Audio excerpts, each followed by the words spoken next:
Good evening guys. Magluluto po ako ngayon ng fish steak. Pinabad ko na po yan sa toyo, kalamansi, paminta, bawang. So mamaya ko na lang po i-update ulit kung anong lasa.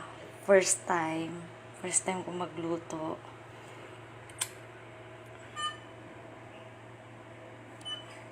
Kung anong kinalalabasan ng aking niluluto.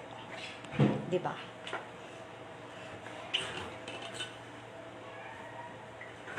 Sana masarap yung nilulutuin ko ngayon. First time ko. Wala sa wallet Nandyan sa may bag. Ha? Okay agad. Thank you.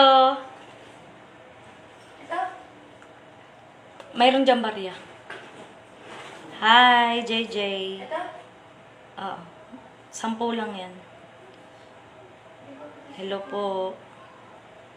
Kamusta po?